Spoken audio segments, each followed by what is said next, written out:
राधे राधे दोस्तों।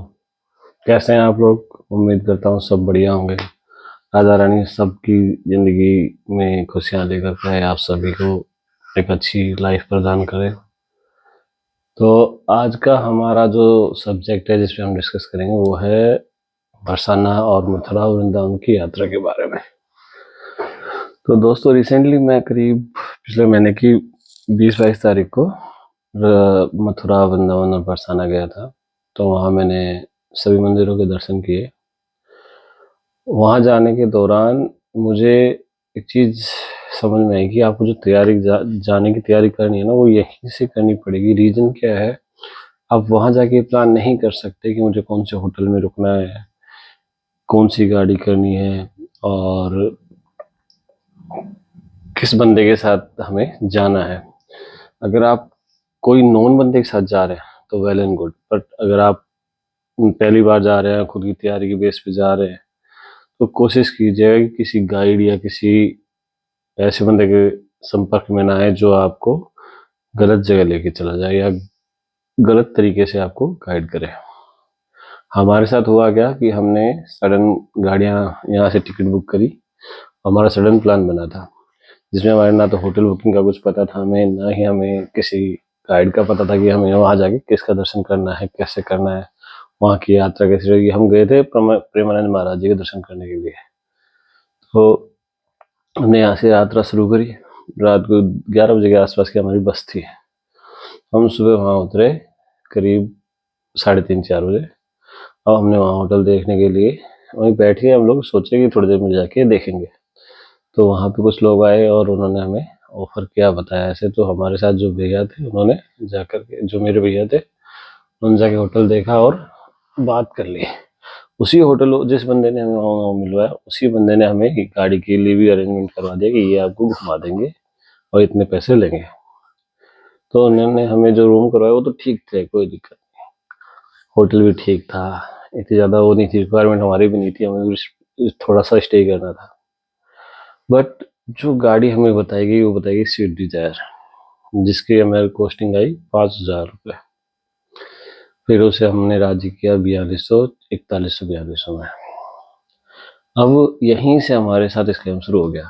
पहला ये कि अगले दिन गाड़ी आती है सुबह, इनोवा, और वो इनोवा ऐसी कंडीशन में कि आप उसमें बैठना तो छोड़ो, देखना पसंद नहीं करोगे।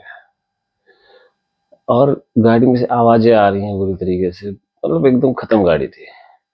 फिर उस बंदे का रवैया भी ठीक थोड़ा सा अच्छा नहीं लगा हमें। वो तो शुरुआत में तो मीठे मीठे बातें करते हैं, बाद में वो ही करेंगे जो उन्हें अपने हिसाब से करना। तो चलो हम उसके साथ बैठ गए, चले गए। तो सबसे पहले हम गए मथुरा। मथुरा में जाते उन्होंने हमें एक पार्किंग में उन्होंने गाड़ी लगा दी। वहां से हमें बोला कि आप इनके साथ चले जाओ, ये आपको दर्शन करा देंगे। तो हमें इतना तो आइडिया था कि कोई पैसे वैसे लेगा तो हम मना कर देंगे।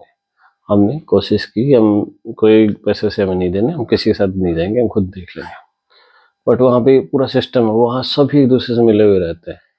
तो वो बंदा बोला मैं आपसे कुछ नहीं लूँगा, सिर्फ 50 रुपये लूँगा, आपकी जो मर्जी हो वो देख लेना, बाकी आगे चलते हैं। तो हम चले गए।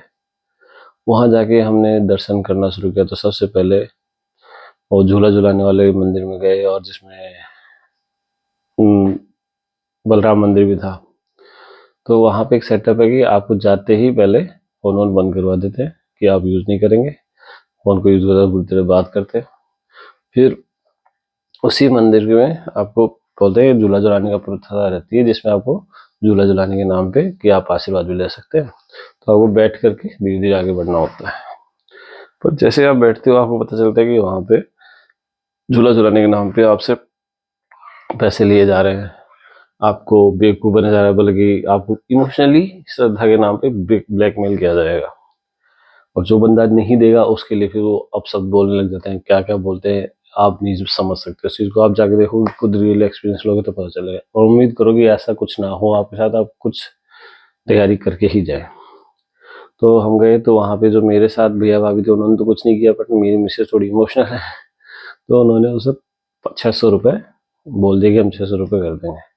आके उन्होंने 600 रुपये दे भी दिए। बट निकलते ही मैंने उनको ये सचेत कर दिया कि कृपया करके ये चीज़ ध्यान दो, यहाँ पे चीज़ें चलती हैं, इतनी जल्दी इन इन चीज़ों में इन्फ्लुएंस मत हो।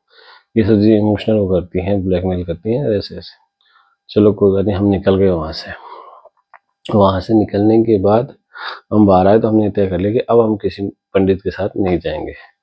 फिर हम खुद जाके आए, तो जाके वो जो सेटअप था मंदिर में दर्शन करने वाला, वो करीब वहाँ 6-7 मंदिरों में वही सेम सेटअप है, लोगों को बिठा करके एक मंदिर में 3 जगह है।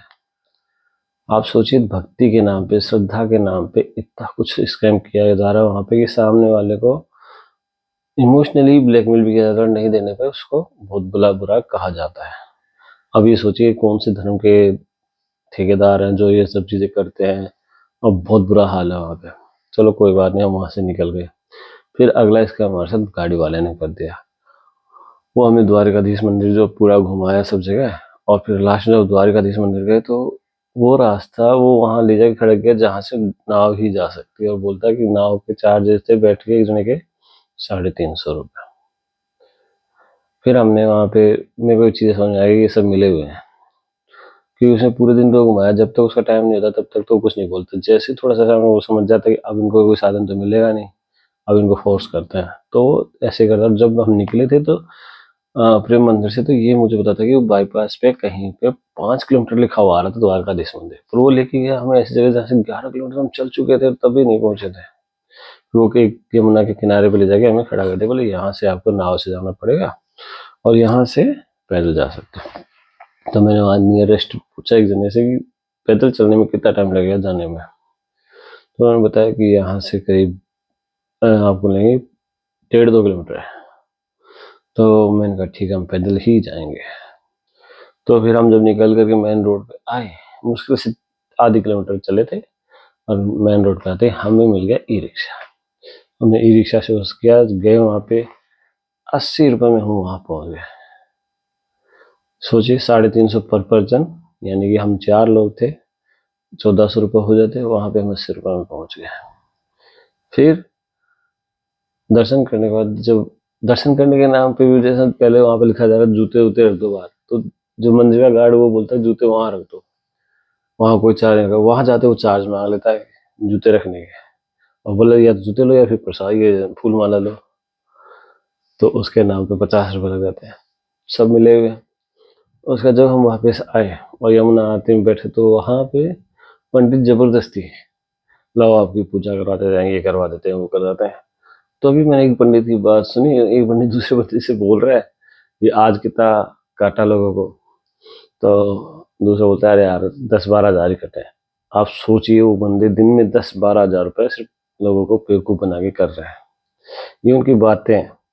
जिन पंडितों के मन में काटना ही लिखा लोगों को, तो सोचिए कि क्या तो आपको वहाँ पे दर्शन कराएंगे, क्या आपका पूजा अर्पण करवाएंगे। ये चीज़ें उस वक्त आपकी आस्था को हिला देती हैं जब आप ये सोच के जाते हो यार वहाँ जा रहे हैं हम भगवान के दर्शन करेंगे, तो आपकी आस्था लोगों के प्रति तो भाव वैसे ही खराब हो जाता है।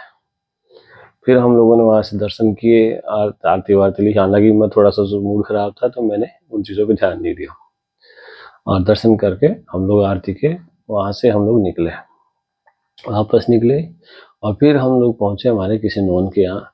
तो वहाँ पर जाके पता चला कि यहाँ पे चीज़ रेगुलर बेसिस पे होती है और सभी लोग मिले हुए हैं। और ये शुक्र था कि हम थोड़ा ऐसे दिन गए थे जिस दिन सैटरडे संडे नहीं था, नहीं तो हमें और भी रश मिलता वहाँ पे, क्योंकि सैटरडे संडे को हम दूसरी जगह पे थे तो वो दर्शन करना हमारा बना नहीं। इसी प्रकार से बनारस के लाडली धाम में भी घुसते ही पंडित लोग ने, वो बाइक वाले पीछे पड़ जाते हैं।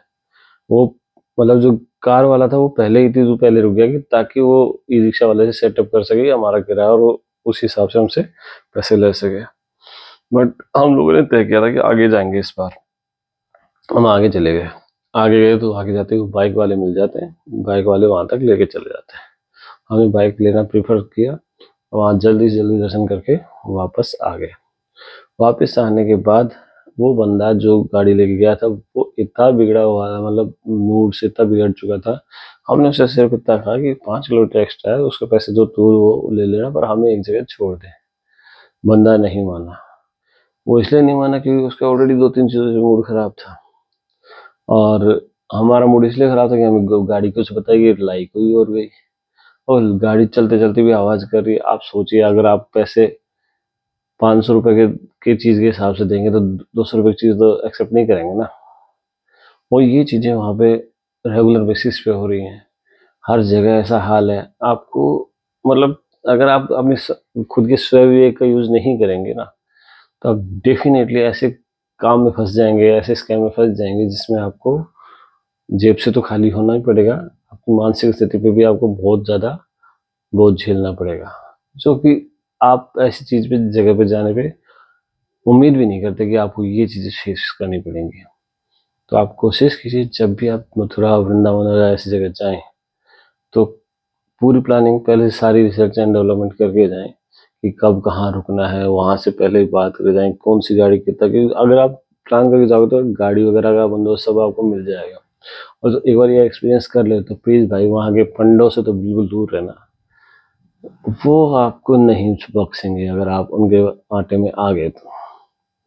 बहुत ज़रूरी है आप इस समझदारी का उपयोग करें, ध्यान रखें और ये चीज़ें अपने आप में कैलकुलेट करें कि हाँ मुझे किस हिसाब से जाना है। धन्यवाद। राधे राधे।